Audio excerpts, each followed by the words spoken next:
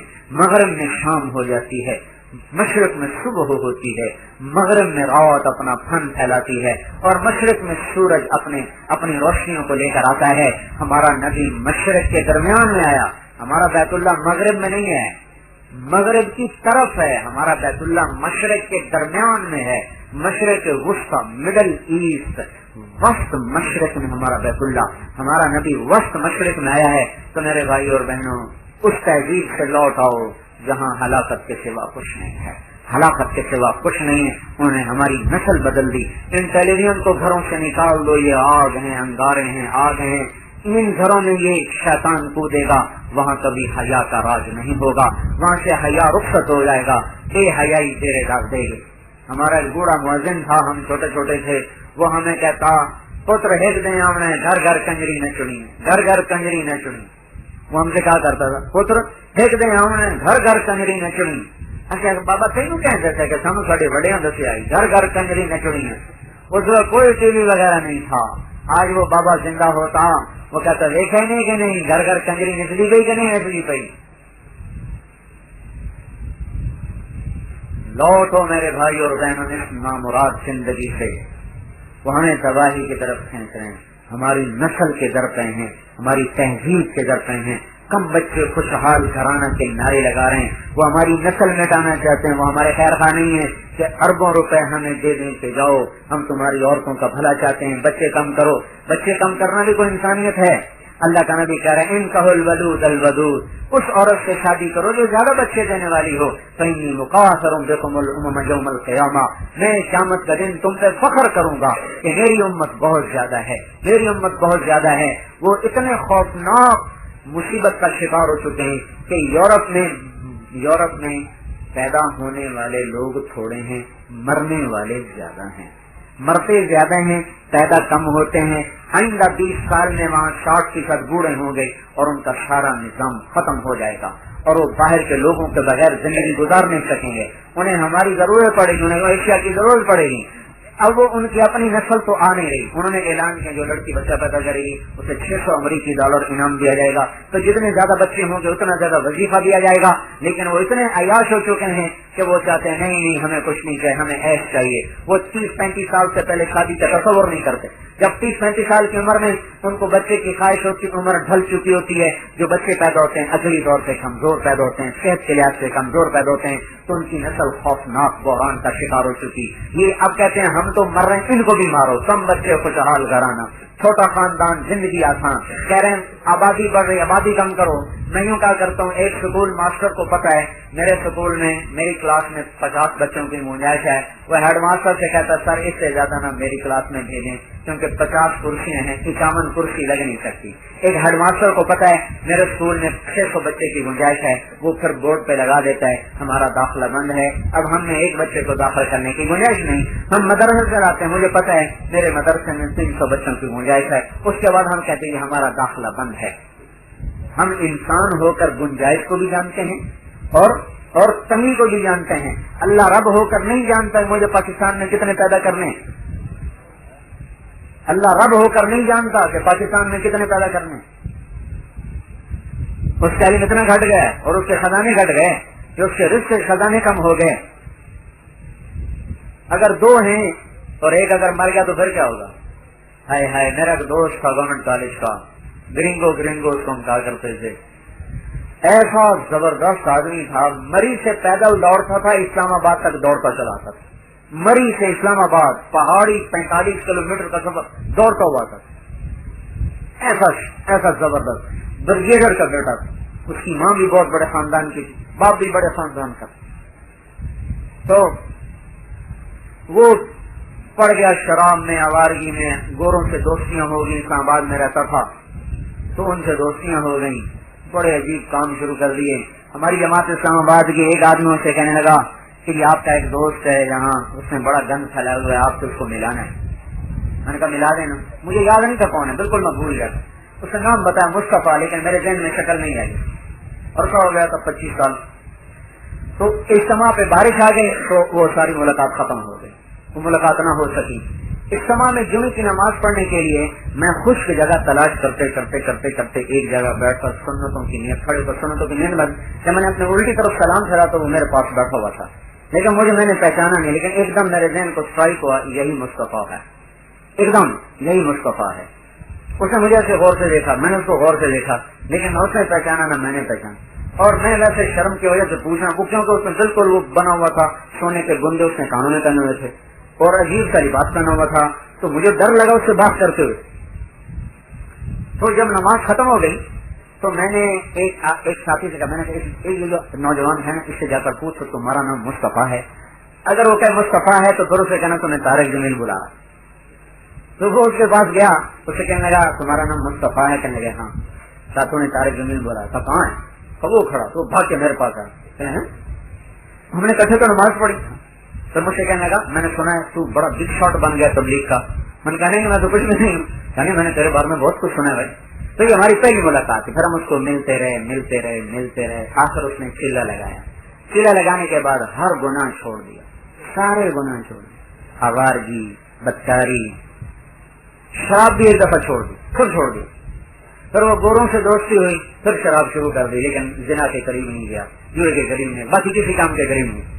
ایک دن میں ملا، میں نے کہا احمد مصطفیٰ، پورا نام مصطفیٰ کہتے، میں نے کہا احمد اب یہ بھی چھوڑ دو، کہنے کا 2000 میں 3 چیلے لگاؤں گا، بس پھر پکی توبہ کر لوں گا، حج بھی کروں گا، اما کو بھی کراؤں گا، پکی توبہ کروں گا۔ یہ 96 کی بات، ستمبر 96۔ میں نے کہا تیرے پاس کیا گارنٹی ہے 2000 تک؟ نہیں مرتا ہوں 2000 تک نہیں مرتا۔ ہے ستمبر کی بات اور اکتوبر میں مجھے اطلاع ملی کہ احمد کا انتقال ہو گیا۔ 5 وقت کا نمازی ہو، نماز نہیں چھوڑتا تھا کسی حال میں۔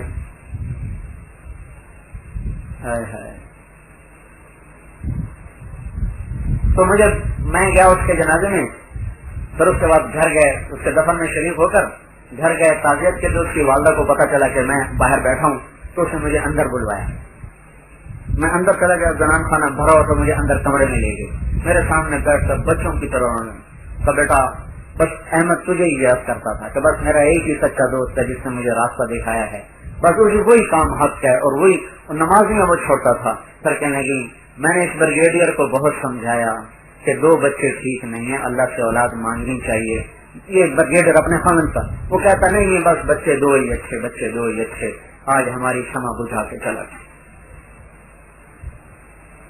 اب ان کا بہت بڑا گھر، اور پھر ان پر ایسا صدمہ، دونوں میاں بیوی احمد کی والد اور والدہ ایک ہی رات میں سو گئے، دونوں کٹھے مر گئے۔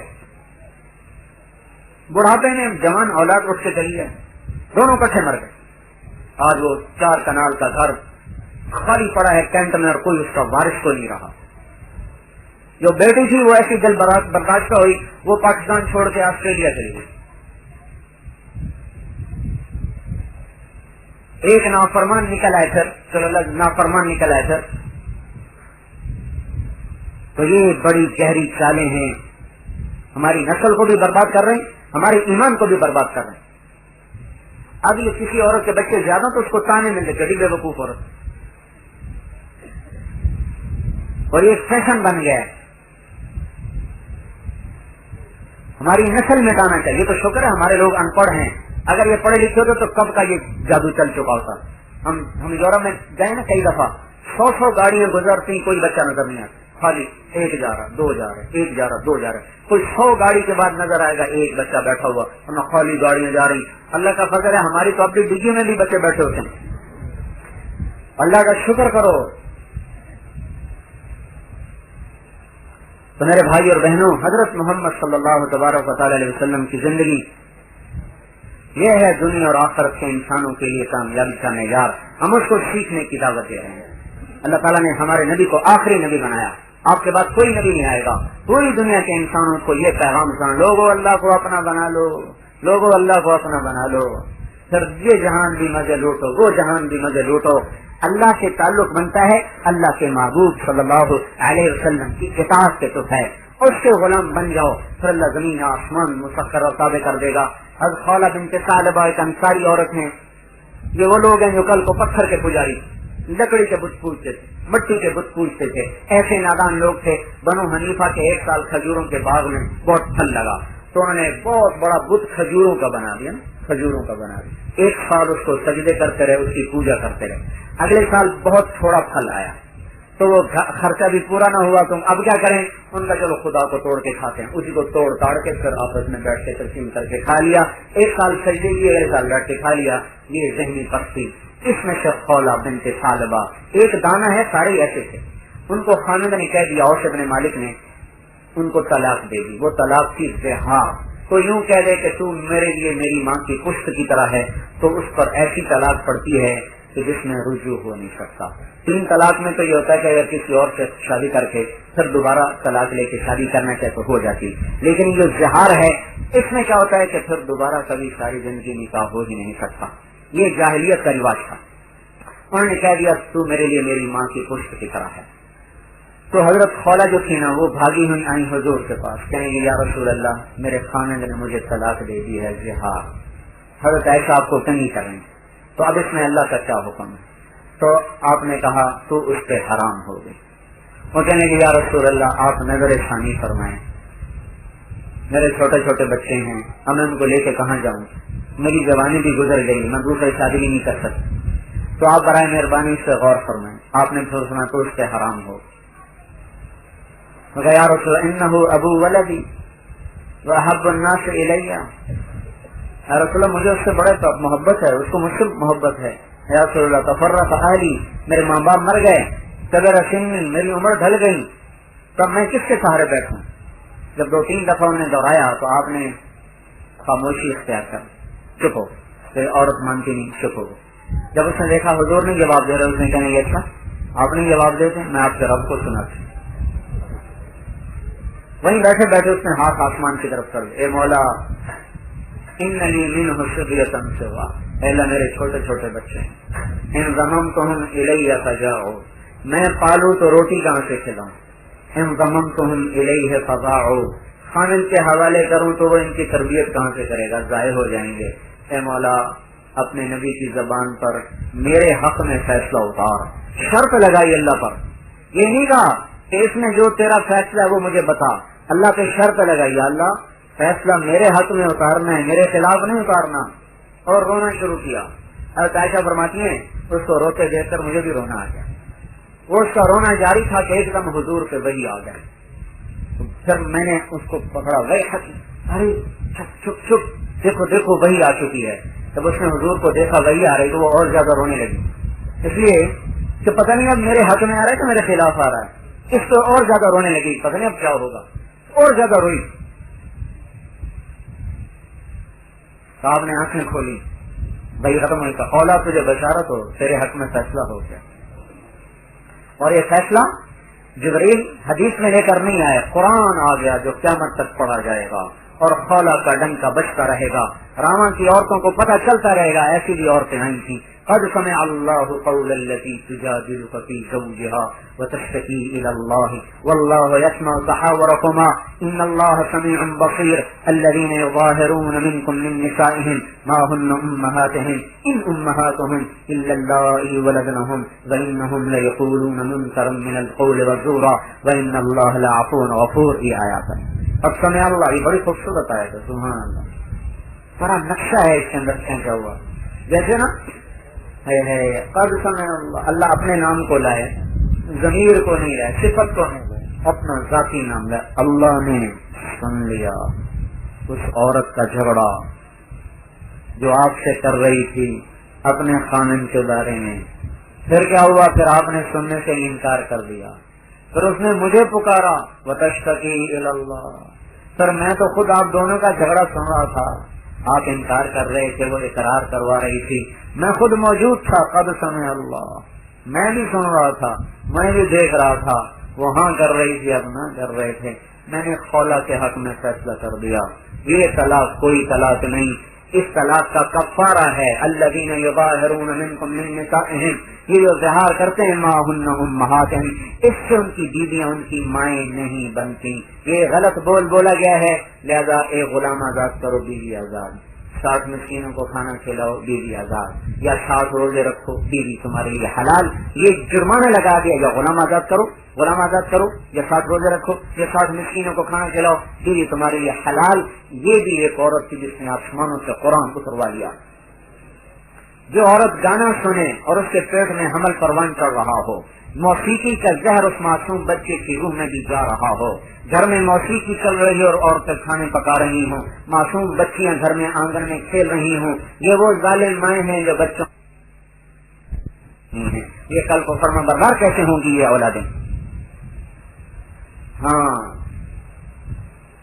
ایک ملک پہ حملہ ہوا تو بادشاہ نے لشکر بھیجا مقابلے کے لیے بیٹے کو جھنڈا دے کر.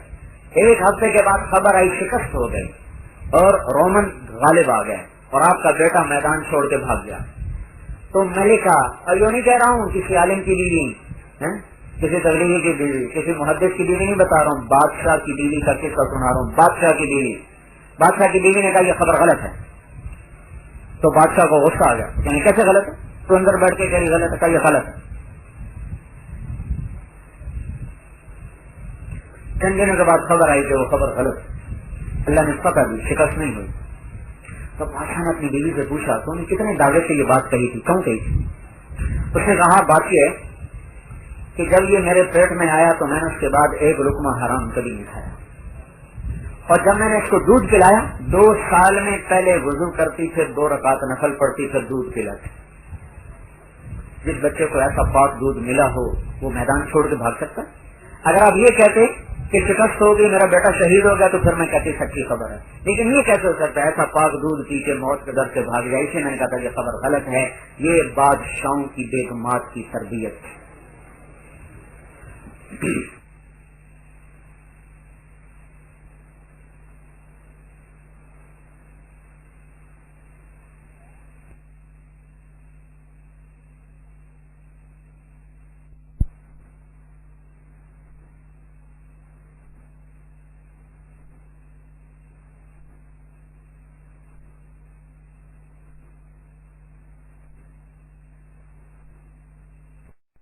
سب کچھ بنو میرے بھائیوں بہنوں، اور سب سے پہلے مسلمان بنو، سب سے پہلے مسلمان بنو، نہیں تو تباہ ہو جائیں گے، برباد ہو جائیں گے.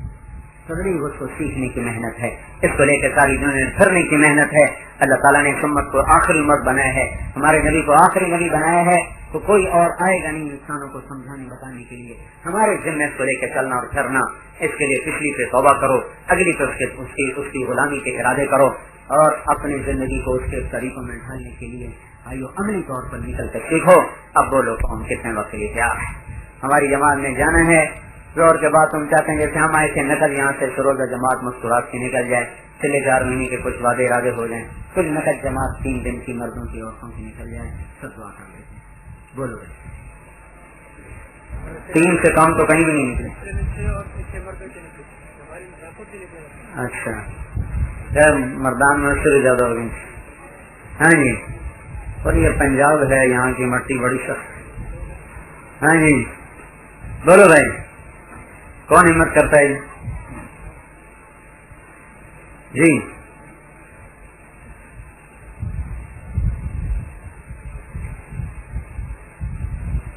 جی بھائی. ہاں جی،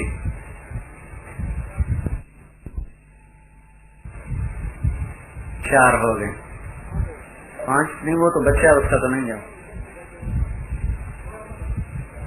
اچھا ماشاء اللہ جی، ماشاء اللہ 5 ہو گئے. اور جی 8 کی کم از کم ہونی چاہیے جماعت، 8 مرد 8 عورتیں. 5 ہو گئے. ابھی ان کو روانہ کرنا ہے.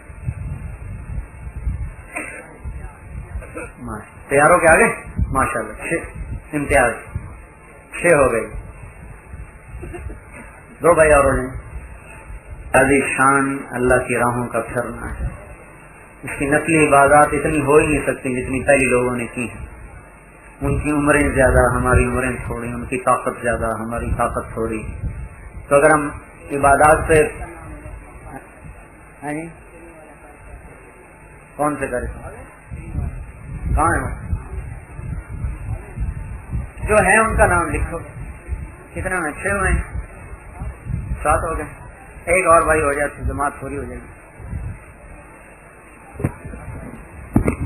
ہاں جی ایک بھائی اور ہو جائے جماعت پوری ہو جائے.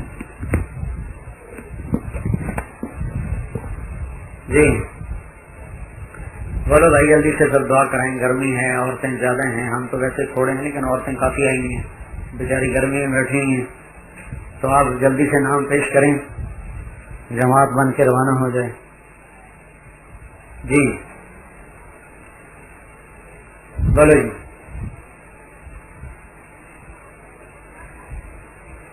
کون بھائی ہمت کرے گا جی؟ ہیں پیچھے کیا مطلب, وہ کہاں ہے؟ تو ہم کو ساتھ تیار کر کے بھیجیں. بچے کی کیا عمر ہے؟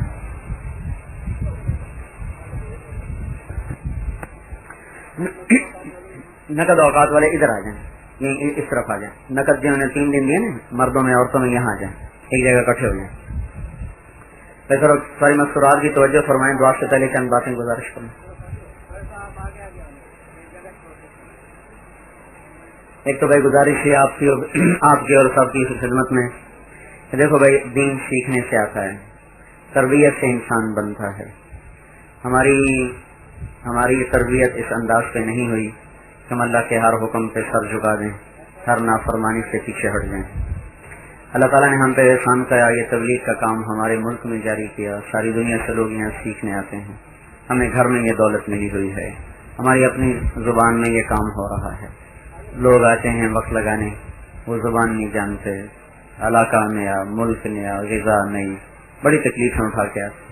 اللہ کا احسان ہے ہمارے ملک میں اللہ نے اس دولت کو عام کر دیا, دریا کی طرح بہا دیا. میرے بھائی اس کی قدر کرو. ایک تو آپ سارے بھائی کم از کم جن کے 3 چلے نہیں لگے, وہ 3 چلے کا ارادہ تو کر لو گے. تو 3 چلے کا ارادہ تو فرمانے, ٹھیک ہے نا بھائی. اور ایک تو اپنے مہینے میں 3 دن لگائیں, دوسرا 2 یا 3 مہینے کے بعد اپنی مستورات سے بھی 3 دن لگوائیں. اگر آپ مل کر اللہ کی راہ میں نکلیں گے تو آپ سب کا یکساں جذبہ بنے گا, اور آگے اللہ کرے گا, اللہ چاہے گا, اللہ انشاءاللہ آگے اولاد کو بھی اس کی توفیق نصیب فرمائے گا. تو دونوں کا آخرت کا ذہن ہوتا ہے تو آگے اولاد میں بھی وہ ذہن منتقل ہوتا ہے. اس وقت میں جو ہم عبادتیں کرتے ہیں ان میں اتنی جان نہیں کہ ہمارا رخ وہ آخرت کی طرف پھیر دیں. لہذا دیندار نمازی گھروں میں بھی مہندیاں رچائی جاتی ہیں, ڈھولکیں بجائی جاتی ہیں, فیشن کیے جاتے ہیں, اور ساری بے پردگی ہوتی ہے. جو ایک دین سے دور گھرانوں میں نقشہ چلتا ہے.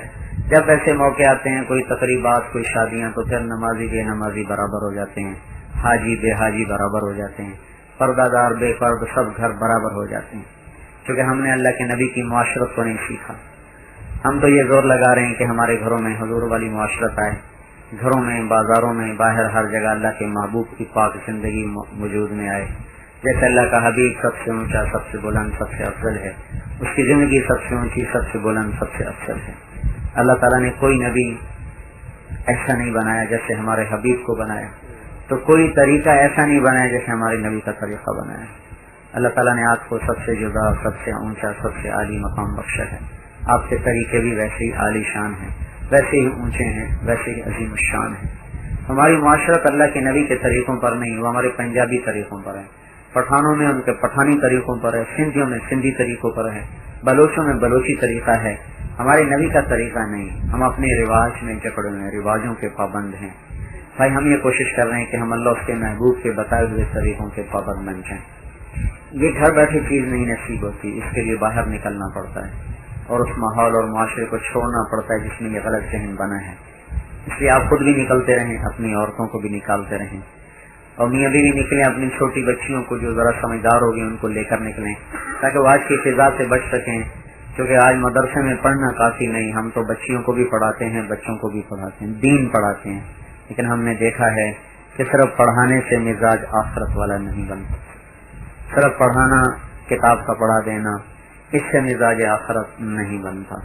تبلیغ میں نکلتے ہیں جو اہتمام سے, ہم نے دیکھا ان میں بڑی تبدیلی آتی ہے, اور ان کے اندر واقعی آخرت کا جذبہ پیدا ہوتا ہے, اور آخرت کا فکر پیدا, ان کے اندر دعوت کا جذبہ پیدا ہوتا ہے, اوروں کو تیار کرنا, اس کے جذبات اللہ ان کے اندر پیدا کرتا ہے.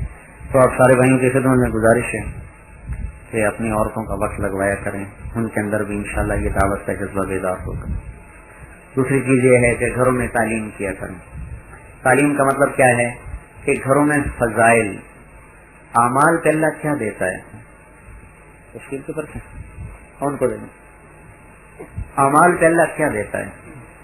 ایک تو یہ بچوں کو بتایا جائے, دوسرا میں یہ کہتا ہوں حضور کی سیرت بھی بتائی جائے, ہمارے نبی کے واقعات بتائے جائیں, صحابہ کی زندگی بتائی جائے.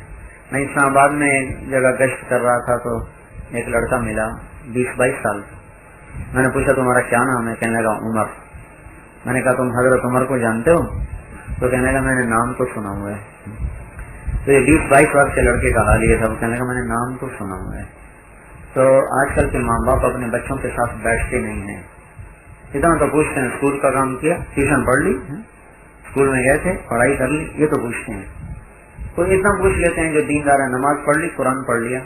لیکن ان بچوں کا ذہن بنانا کہ تم آخرت کے راہی ہو, دنیا میں مسافر ہو, اللہ کو راضی کرنا تمہاری زندگی کا مقصد ہے, اللہ کے نبی کے طریقوں کو اپنانا یہ تمہاری عزت ہے, یہ بات اپنے اولاد کو ماں باپ نہیں سمجھاتے.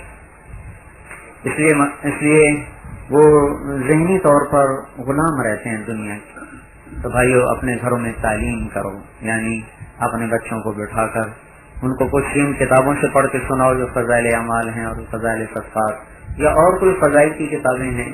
فضائل ہونے چاہیے, بے شمار مضامین ہیں. اپنے نبی کی سیرت سناؤ, اپنے نبی کی زندگی سناؤ, صحابہ کی زندگی سناؤ, ان کے اندر انشاءاللہ ایمان کے جذبے پیدا ہوں گے. یہ ان کی تربیت کا حق ہے ہمارے اوپر. اولاد کی تربیت نہ کرنا بہت بڑا جرم ہے, جس کا خمیازہ ہمیں دنیا میں بھی بھگتنا پڑتا ہے, آخرت میں. جب اولادیں نافرمان ہوتی ہیں تو ماں باپ کو ہی تکلیف ہوتی ہے, اور جب آگے جا کر پکڑے جائیں گے تو وہ بھی اپنی تکلیف ہوتی ہے. تو اس سے اپنے بچوں پر ایسی محنت کرو کہ وہ آپ کے فرما بردار بنے, رشتے ناتوں کا مقام پہچانے. صرف کمپیوٹر چلانا نہ سیکھیں, بلکہ اپنے آپ کو اللہ اس کے رسول کی مرضی میں ڈھالنا بھی سیکھیں. اپنے گھروں میں سادگی لاؤ. وہ یہاں سادگی ہی ہے, لیکن پھر بھی جب جہاں ٹیلی ویژن آیا وہاں فیشن بھی آیا ہے.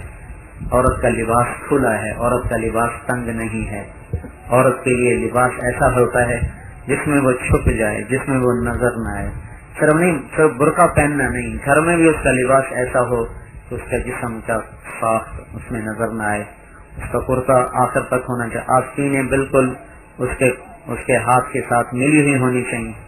تو کہ نماز میں اگر اس کی آستین ننگی ہو گئی, تھوڑی سی بھی ننگی ہو گئی, تو اس کی نماز ٹوٹ جائے گی. 1/4 اگر ننگی ہو گئی نماز ٹوٹ جائے گی. سر کے بال ننگے ہو گئے نماز ٹوٹ جائے گی. تو عورت تو پردے کا نام, عورت کہتے چھپی ہوئی چیز کو. اللہ نے قرآن میں کسی عورت کا نام نہیں لیا, قرآن میں صرف حضرت مریم کا نام آیا ہے, اور کسی عورت کا نام قرآن میں نہیں آیا. مریم کا نام اس لیے آیا کہ لوگوں نے مریم کے بیٹے کو اللہ کا بیٹا بنایا, تو پھر اللہ نے وضاحت کی, ذالک عیسی ابن مریم, یہ میرا بیٹا نہیں ہے, مریم کا بیٹا ہے. باقی کسی عورت کا نام قرآن میں نہیں ہے. ان کے خامدوں کے نام سے ان کا ذکر آتا ہے, فرعون کی بیوی اور فلاں کی بیوی, فلاں کی بیوی. چاہے کوئی اچھی عورت ہے فرعون کی بیوی آسیہ, چاہے کوئی بری عورت ہے گورنر کی بیوی زلیخا, نہ اللہ نے زلیخا کا نام بتایا نہ آسیہ کا نام بتایا, صرف امرأتن. اس میں علماء فرماتے ہیں کہ اللہ تعالیٰ عورت کے نام کو بتانا بھی پسند نہیں فرماتے. تو عورت سے یہ کیسے پسند کریں گے کہ منہ کھول کے بازار میں چلی جائے, یا گھر میں ایسا وہ لباس پہنے کہ جو پہن کر بھی ننگی ہو, ایسا باریک لباس پہننا. عورتیں اپنے گلے کھلے کھلے بنواتی ہیں جو بڑے بے حیائی کا نمونہ ہوتے ہیں. ہم تو مرد ہیں اور ہمارے گلے اوپر تک بند ہوتے ہیں اور آخر تک ہم اپنے بٹن لگاتے ہیں, اور یہ عورتیں کہتی ہیں ہمیں گرمی لگتی ہے, ہم اپنے گلے کھلے بازو کے جو آستین جو ہے وہ آدھا کر دیتی ہیں, اور اوپر تک آستین وہ چڑھ جاتا ہے, ساری کلائی کے کونی تک سارے بازو ننگے ہوتے ہیں. اس لباس میں تو گھر میں بیٹھنا بھی ٹھیک نہیں ہے. اللہ تعالیٰ نے عورت کے لیے فتنہ ہی بنایا ہے, یہ اس کا امتحان ہے. اس میں کامیاب ہوگی تو اللہ جنت میں ہمیشہ کے لیے اس کو اپنے ہاتھوں سے بنے ہوئے کپڑے پہنائے گا, زیور پہنائے گا. حضرت ام سلمہ نے پوچھا یا رسول اللہ دنیا کی عورت افضل ہے یا جنت کی عورت یعنی حور؟ تو ہمارے نبی نے کہا دنیا کی عورت. حضرت ام سلمہ نے پوچھا وہ کس لیے؟ تو ہمارے نبی نے فرمایا ان کی نماز کی وجہ سے, ان کے روزے کی وجہ سے, اور ان کی اللہ کی اطاعت کی وجہ سے, ان کو اللہ تعالیٰ قیامت میں ریشمی جوڑے پہنائے گا اور ان کے چہروں کو نورانی بنائے گا اور ان کو سونے چاندی کے زیور پہنائے گا. تو اللہ تعالیٰ نے یہ ایک حد فاصل رکھی ہے، مرد عورت میں عام اختلاف نہ ہو، عورت کا لباس با پرد ہو، گھر میں بھی با پرد ہو. آج کی ہوا سے وبا سے اپنے آپ کو بچائیں، اپنے بچوں کو بچائیں. تنگ کرتے، تنگ شلواریں، تنگ پہنچے، یہ ننگا کرنے کی طرف امت کو لے جانے کی سازش ہے کہ عورت کا لباس مختصر سے مختصر ہوتا چلا جائے. یہ اس کی طرف ہمیں لے جانا چاہتے ہیں. اور اللہ کے نبی نے فرمایا تھا ایک وقت آئے گا ایسی عورتیں آئیں گی جو کپڑے پہن کر بھی ننگی ہوں گی، انہیں جنت کی ہوا بھی نہیں لگی. کپڑے پہن کر بھی ننگی ہوں گی، جو آج کی تعبیر نظر آ رہی ہے. کپڑے پہنے ہوتے ہیں جسم نظر آتا ہے اتنے باریک ہوتے ہیں، کپڑے پہنے ہوتے ہیں جسم نظر آتا ہے اتنے مختصر ہوتے ہیں. اس بے حیائی سے اپنے آپ کو بچایا جائے. پورا گلا سلوایا جائے، لمبے بازو سلوائے جائیں، لمبی شلوار، کھلے پائچے ہوں، سادہ ڈھیلا ڈھالا لباس ہو. چاہے روز بدلو کر زیب و زینت اختیار کرنا اللہ تعالیٰ نے عورت کا حق بنایا ہے، لیکن یہ زیب و زینت بازار کے لیے نہیں ہے اور شادی بیاہ کے لیے نہیں ہے، یہ زیب و زینت اپنے خامن کے لیے. تو یہ آج کا عجیب رواج ہے. عورتیں گھر میں گلی سڑی رہتی ہیں، شادی کے جانے کے لیے بند سنور جاتی ہیں. خامن کے لیے زینت اختیار کرنے کا حکم ہے، اس کے لیے زینت اختیار کرتی نہیں. کہیں شادی آ جائے، کہیں کوئی تقریب ہو تو وہاں سارا دن لگ جاتا ہے ان کو تیاری کرنے میں، اپنے آپ کو سنوارنے میں، آراستہ کرنے میں. جس کے لیے سنوارنا تھا اس کے لیے کرتی ہیں، اور جس کے لیے ہے حکم چھپ جاؤ ہٹ جاؤ اس کے لیے تیار ہو کے کھڑی ہوتی ہیں. تو اپنے آپ کو ان چیزوں سے بچاؤ، گھر میں سادگی لاؤ. گھر میں برتن ضرورت کا ہر سامان رکھو لیکن قیمتی نہ ہو. ایسا نہ ہو کہ دل میں جگہ پکڑ لے. ضرورت کی ہر چیز رکھو پر قیمتی نہ رکھو. گھر کھلے بناؤ، اللہ نے رزق دیا ہے، سادہ بناؤ. کپڑے سادہ پہنو، ان میں اسراف. اللہ جس ملک میں بچے بھوکے سوتے ہوں وہاں میرے بھائیوں اسراف کرنا بہت بڑا ظلم ہے. جہاں بچے ننگے سوتے ہوں وہاں ہزاروں کے جوڑے پہننا بڑا ظلم ہے. جہاں بچے ننگے پاؤں پھرتے ہوں وہاں ہزاروں روپے کے جوتے پہننا بڑا ظلم ہے. میں کیا بتاؤں کیا ظلم ہو رہا ہے. میں نے ایک تاجر کو دیکھا، اس نے جو گھڑی باندھی ہوئی تھی اس کی قیمت 35 لاکھ روپے تھی. گھڑی جو 35 روپے کی بھی گھڑی آ جاتی، 35 لاکھ کی گھڑی. جہاں بچے ماں کی چھاتیوں سے بلک بلک کے لگ کے سو جائیں، انہیں کھانے کو نوالا نہ ملے، ماں کی چھاتی سے دودھ کا قطرہ نہ ملے، اس دیش کے تاجر لاکھوں روپے کی گھڑیاں باندھیں. ان سے بڑا ظالم کوئی نہیں ہوگا. تو یہ اس وقت فیشن کرنے کا وقت ہے. شادی اللہ نے دیا ہے اور ان پہ خرچ کرو، غریبوں پہ خرچ کرو، بیواؤں پہ خرچ، اور ان کی بیٹیوں کی شادیاں کرواؤ. کیوں جہیز کٹھے کر کے خامدوں کو بھی مجبور کرتی ہیں لاؤ، مجھے نہیں پتا لاؤ. وہ بیچارہ کبھی جھوٹ بول کے لاتا ہے، کبھی رشوت لے کے آتا ہے، کبھی کسی کی جیب کاٹ کے آتا ہے. تو ایسی طریقوں سے اپنے آپ کو بچاؤ. قرآن کی تلاوت کا عادی بناؤ، اپنے آپ کو ذکر کا عادی بناؤ، اور خود اپنے حاملوں کو تیار کرو کہ ہمیں لے کے چلو اللہ کے راستے میں. خود بھی دین کی سوجھ بوجھ پیدا کرو. اپنے مردوں کو، اپنے بچوں کو، بچیوں کو دین بتاؤ، سمجھاؤ. امت غافل ہے، انہیں پتہ بھی نہیں اللہ ہم سے کیا چاہتا ہے. تو سال میں پھر چلہ ضرور لگائیں آپ مردوں سے کہ اب تو عورتوں کی بھی چلی کی جماعتیں نکلتی ہیں. پھر اپنی مسجدوں کو آباد کرو.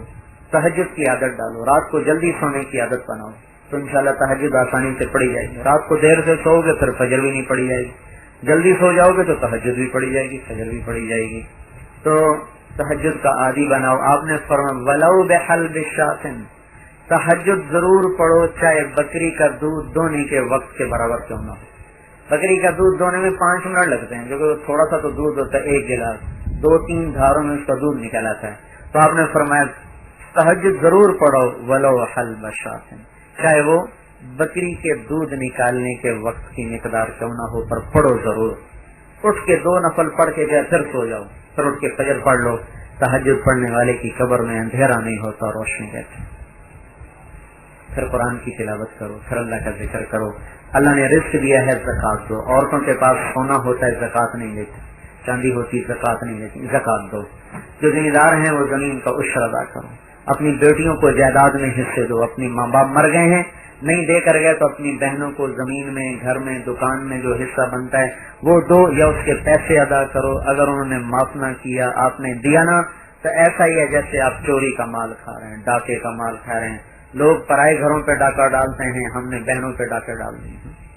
لوگ پرایا مال لوٹتے ہیں، ہم نے بہنوں کا مال لوٹ لیا، ہم نے بیٹیوں کا مال لوٹ لیا. باپ کو حق نہیں ہے کہ جائیداد بچوں کو دے دے اور بچیوں کو کچھ نہ دے. وہ ظالم باپ ہے جو بچیوں کو محروم کرتا ہے، وہ ظالم والدین ہیں جو بچیوں کو نہیں دیتے، وہ ظالم بھائی ہیں جو اپنی بہنوں کا حق مار لیتے ہیں. جو بہنوں کا حق مار کے مر گیا، میرے رب کی قسم بڑی سخت پکڑ میں آئے گا. میرے بھائیوں، اللہ کے قانون کا مذاق اڑانا ہے، اپنی بہنوں کو حصہ نہ دیں. اللہ تعالیٰ نے عورت کو مقام دیا ہے. پہلے یہودی تو عورت کو کہتے تھے یہ ڈائن ہے، اور عیسائی کہتے تھے عورت شہوت پوری کرنے کا ذریعہ ہے، بس پھر پھینک دیا جائے. اور عرب کہتے تھے یہ منحوس ہے، اسے پیدا ہوتے ہی دفن کر دیا جائے. تو اللہ تبارک و تعالیٰ نے پہلے عورت کو مقام دیا اور اس کے مرتبے کو اونچا کیا، اور پھر اللہ تعالیٰ نے تعداد میں اس کا حصہ بنایا. اور پورا قرآن کا چوتھے سپارے کے آخری جو 2-3 رکوع ہیں سب کے سب اسی کے بارے میں اتارے گئے. تو ہماری بدقسمتی یہ ہے کہ ہمارے دیش میں بچیوں کو کوئی حصہ نہیں دیتا، اور جو بہنیں مطالبہ کریں ان کو کہتے ہیں بڑی بے حیاں برامہ کل منگدیاں، بڑی بے حیاں برامہ کل منگدیاں. تو یہ برا کتنے بے غیرت اور بے حیا ہیں جو بہنوں کو لوٹ کے بیٹھے ہوئے. یہ کیسے بے غیرت اور بے حیا ہیں جو بہنوں کے گھر پہ ڈاکہ ڈال کے بیٹھے ہوئے. تو میرے بھائیوں، اپنی بہنوں کو حصے دو. اگر ماں باپ نے نہیں دیا اور آپ زندہ ہو تو آپ ادا کرو، یا ان نہیں دے سکتے ان سے معافی مانگو، نہیں تو پکڑے جاؤ گے، بڑی خوفناک پکڑ میں آؤ. نہ نماز بچا سکے گی، نہ حج، نہ روزہ، کوئی عبادت نہیں بچا سکے. ان ساری چیزوں کی رعایت کرو، پھر استغفار کرو، یا اللہ تیرا حق نہیں ادا ہو سکا، ہمیں معاف کر دو. اور حق ادا ہو بھی نہیں سکتا، اس لیے بھائی کرتے بھی رہو، ڈرتے بھی رہو. اللہ تعالی ہم سب کو عمل کی توفیق بخشے. درود پڑھو. اللهم لك الحمد كما انت اهله، وصل على سيدنا ومولانا محمد كما انت اهله، وقل بنا ما انت اهله، انك اهل التقوى واهل المغفرة. ربنا آتنا في الدنيا حسنة وفي الآخرة حسنة وقنا عذاب النار. اللهم يا رب السماوات والأرض، يا رب جبريل وميكائيل، يا رب الكون والمكان، يا رب إبراهيم، يا رب موسى وهارون، يا رب محمد انصر أمة محمد، يا رب محمد انصر أمة محمد صلی اللہ تعالی علیہ وسلم.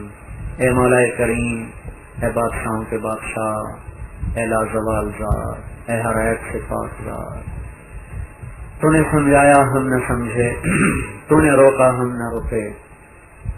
اے مولا، تیری پابندیوں کو توڑا، تیری حدود کو توڑا، تیرے حکموں کا مذاق اڑایا، تیری شریعت کا مذاق اڑایا. میرے مولا، ہم تیرے بہت بڑے مجرم ہیں، ہم سب مل کر اجتماعی توبہ کرتے ہیں، ہمیں معاف کر دے. یا اللہ، ہم سب کو معاف کر دے، ہمارے صغیرہ کبیرہ معاف کر دے، ہمارے جان بوجھ کے کیے ہوئے، غفلت سے کیے ہوئے معاف کر دے.